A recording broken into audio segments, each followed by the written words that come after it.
Welcome friends, I am Dr. Farhad Banu, Associate Professor in Botany, Government Mira Gas College, Udaipur. In last lectures, we have studied about classifications. Bentham and Hooker's system of classification, which is natural one, and then we have studied Engler and Prandtl's system of classification, which is a phylogenetic system of classification. अब phylogenetic systems की ही series में हम आज पढ़ेंगे Hutchinson system of classification. आज part 1 पढ़ेंगे हम उसका। हम 2 दिन में इसको 2 लेक्चर्स में कंप्लीट करेंगे। हचिनसन का जो सिस्टम ऑफ क्लासिफिकेशन है post Darwinian system of classification है। जॉन हचिनसन इंग्लिश थे, यूकेस को बिलोंग करते थे ये John Hutchinson. Bentham and Hooker भी इंग्लिश थे, लेकिन एंगलर और प्रेंटल जो थे वो जर्मनी से बिलोंग करते थे।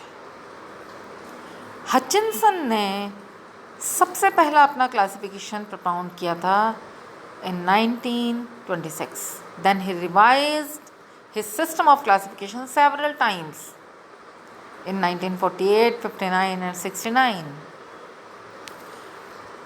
और उन्होंने अपने सिस्टम को फाइलोजेनेटिक माना। उन्होंने ये माना कि उन्होंने थ्योरी ऑफ इवोल्यूशन को ध्यान में रखते हुए ही सारे टेक्सा को, सारी फैमिलीज, सारे ऑर्डर्स, सारी क्लासेस को बनाया। उन्होंने अपने इस क्लासिफिकेशन को फैमिलीज ऑफ फ्लावरिंग प्लांट्स नामक बुक में पब्लिश करवाया था। उनका ओरिजिन ऑफ एंजियोस्पर्म्स के बारे में ये मानना था कि एंजियोस्पर्म्स का जो ओरिजिन है वो मोनोफाइलेटिक है, यानी एक ही लाइन ऑफ इवोल्यूशन या एक ही स्टॉक द्वारा या एक ही एंसेस्टर द्वारा समय समय पर धीरे धीरे एंजियोस्पर्म्स इवॉल्व हुए।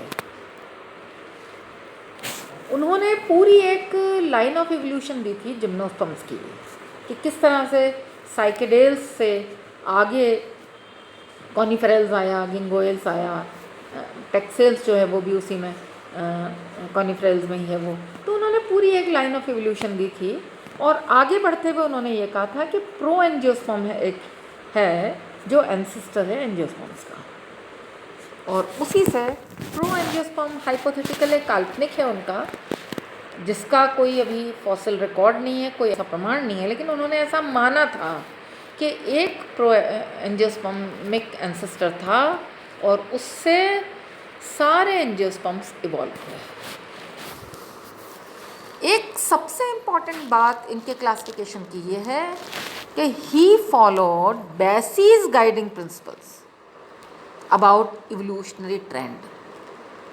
कौन सी कैरेक्टर प्रिमिटिव है, कौन सा फीचर एडवांस्ड है, इसको हम कैसे तय करें। तो उन्होंने बेसी के प्रिंसिपल्स को इसमें फॉलो किया। बेसी was also a renowned, a profound botanist. बेसी बहुत बड़े बॉटनिस्ट थे। ईम्स, बेसी ये बहुत बड़े बॉटनिस्ट हुए हैं जिन्होंने एनाटॉमिकल वर्क भी बहुत किया, टेक्सोनॉमिक वर्क भी किया। एनाटॉमी के आधार पर टेक्सोनॉमी को समझने की इन्होंने कोशिश की थी। अब ये जो गाइडिंग प्रिंसिपल्स हैं इनको समझना हमारे लिए बहुत ज़रूरी है टेक्सोनॉमी को समझने के लिए, क्योंकि इवोल्यूशन जो है वो एक तरह से बायोलॉजिकल वर्ल्ड की या टेक्सोनॉमी की आत्मा है, स्पिरिट है। इसी के इर्द गिर्द हम सब्जेक्ट को समझ पाते हैं। कौन सा पहले आया, कौन सा बाद में आया, कब आया, कैसे आया, इन सारे सवालों से हमें हर वक्त जूझना पड़ता है जब हम बायोलॉजी को पढ़ रहे होते हैं, जब हम बॉटनी को पढ़ रहे होते हैं, और ख़ास तौर पे जब हम टेक्सोनॉमी से हमारा सामना होता है।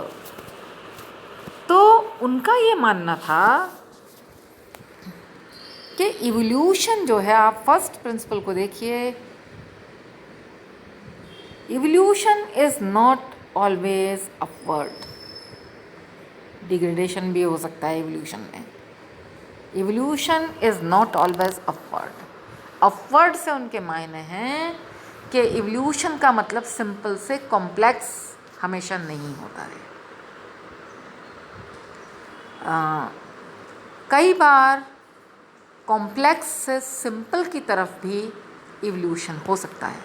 अच्छा, यहाँ हम एक बार रुकते हैं और एक बार हम फिर से एंगलर और प्रेंटल ने जिन प्रिंसिपल्स के आधार पर फाइलोजेनी को तय किया था उसको हम याद कर लेते हैं। थोड़ा सा उसको रिकॉल करना ज़रूरी है ताकि हम कंपेयर करके याद रखेंगे तो हमें अलग से एफर्ट नहीं करने पड़ेंगे।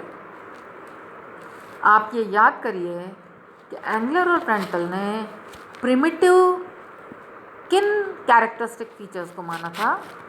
उन्होंने ये कहा कि कैटकिन लाइक रिड्यूस्ड प्रकार के इन्फ्लोरेसेंस और फ्लावर्स जो हैं वो प्रिमिटिव हैं।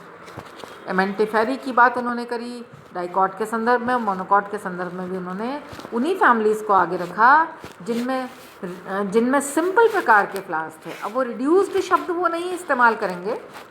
रिड्यूस का मतलब ये है कि कॉम्प्लेक्स से सिंपल की तरफ आया हो।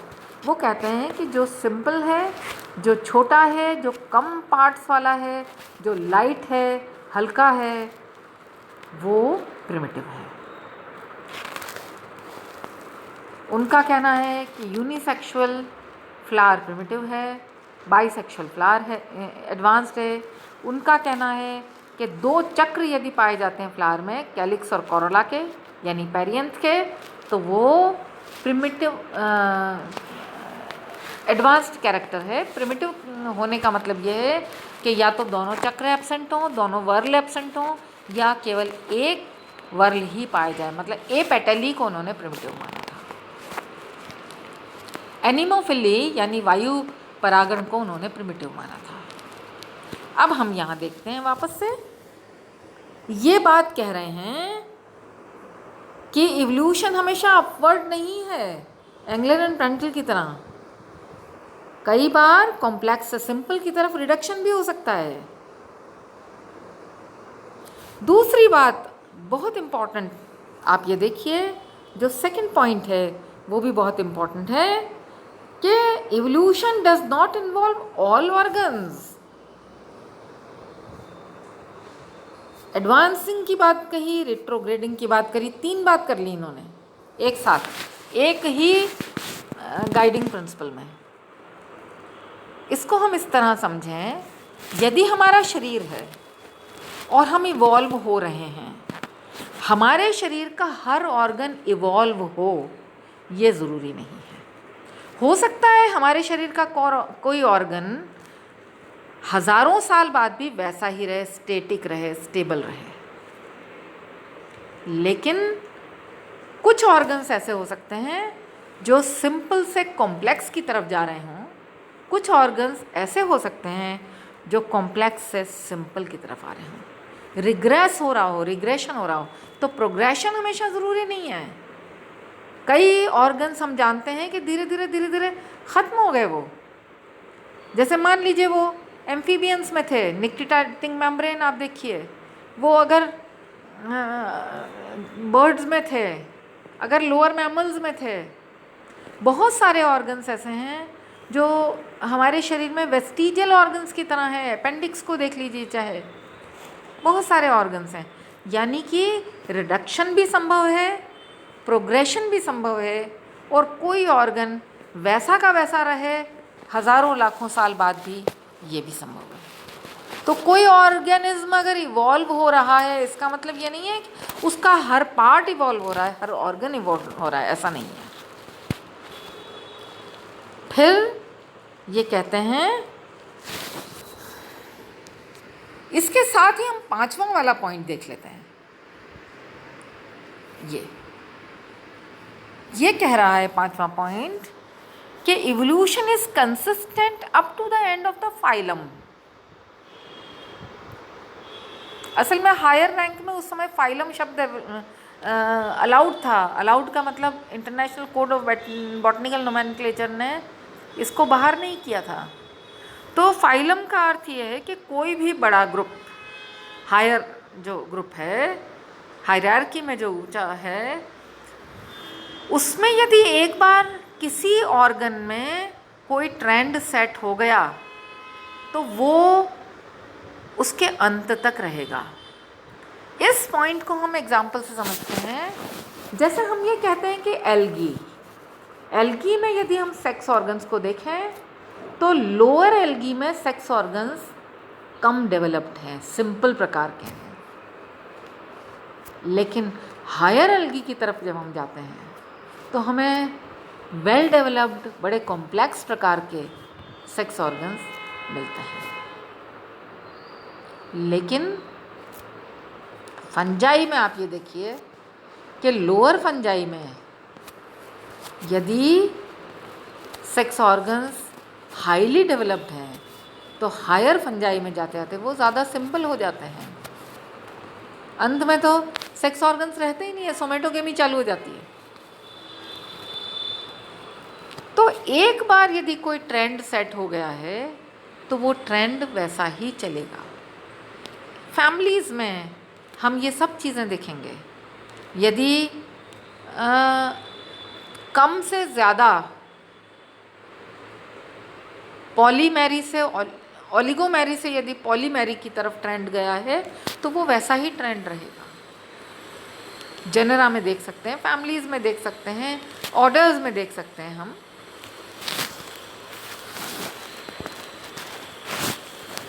अब आप ये देखिए, चौथा जो पॉइंट है वो भी वही कह रहा है कि सिंपल टू कॉम्प्लेक्स और कॉम्प्लेक्स टू सिंपल दोनों पॉसिबल हैं। जो थर्ड पॉइंट पे आप फिर आ जाइए, होमोजीनस पार्ट्स एक जैसे, उससे हीट्रोजीनस जो पार्ट्स हैं दे आर एडवांस्ड। एक जैसे पार्ट होना प्रिमिटिव होने की निशानी है और अलग अलग प्रकार के पार्ट होना एडवांस होने की निशानी है।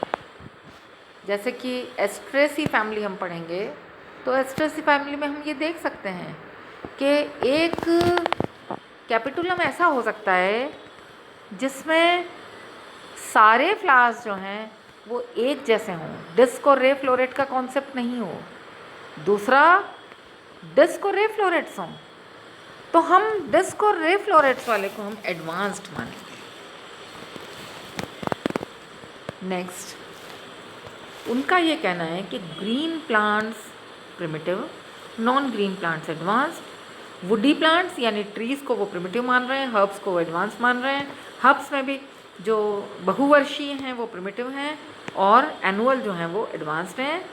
Spiral arrangement of floral parts, calyx, corolla, androecium, gynoecium, ये प्रिमिटिव प्रकार की फैमिलीज में पाया जाता है। जैसे रननकुलेसी में हम इसको पढ़ेंगे। सिंपल लीव्स से कंपाउंड लीव्स, एवरग्रीन प्लांट्स से डेसिडुअस प्रकार के प्लांट्स यानी लीव्स, एवरग्रीन जिसकी पत्तियां एक साथ पूरे प्लांट की नहीं झड़ती हैं, पूरे ट्री की नहीं झड़ती हैं, ये वहाँ मिलता है जहाँ मिट्टी में मॉइस्चर पाया जाता है। ट्रॉपिकल रेन फॉरेस्ट में हमें एवरग्रीन प्लांट्स मिलते हैं। डेसिडुअस जो हैं वो प्लांट्स वहाँ मिलते हैं जहाँ गर्मियों में पानी नहीं होता, मिट्टी में पानी अवेलेबल नहीं होता, तो प्लांट अपने आप को ज़िंदा रखने के लिए सारी पत्तियों को एक साथ जड़ा लेता है।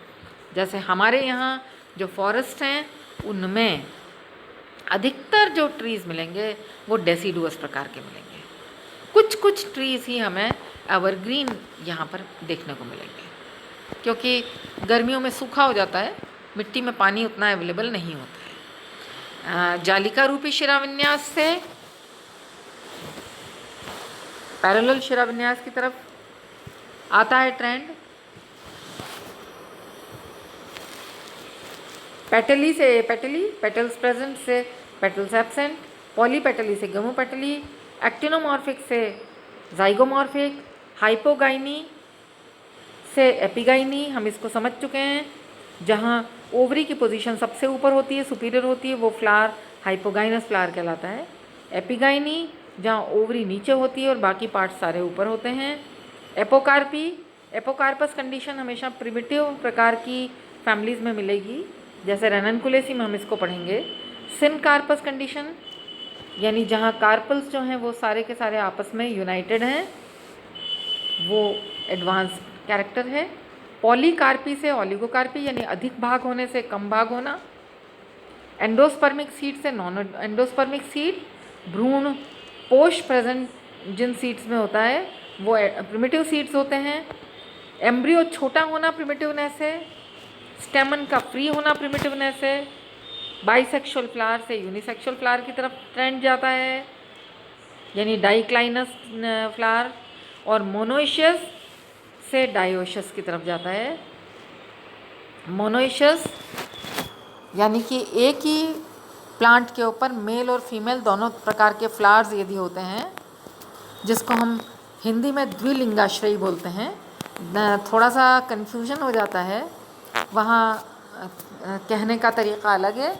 जैसे यदि हम मोनोइशियस कह रहे हैं, इसका मतलब ये कहने की कोशिश कर रहे हैं कि एक ही प्लांट में दोनों प्रकार के सेक्सेस, और जब हम द्विलिंगाश्रयी बोल रहे हैं तो ये कहने की कोशिश कर रहे हैं कि दोनों सेक्सेस एक ही में, मतलब दोनों का सेम है, लेकिन एक में एक शब्द पहले लिया है कि एक ट्री में दोनों, और दूसरे में दोनों को पहले ले लिया है, इसलिए वो द्विलिंगाश्रयी कहलाता है। पॉलन ग्रेन्स पाउडरी से मास्ड। टेरेस्ट्रियल प्लांट प्रिमिटिव हैं। एक्वेटिक प्लांट होना, एपिफिटिक प्लांट होना, सेप्रोफिटिक प्लांट होना, पैरासिटिक प्लांट्स होना, ये बाद में बना है। हचिंसन ने दो मेजर क्लीवेजेस माने, दो इवोल्यूशनरी लाइंस मानी उन्होंने डाइकॉट्स में।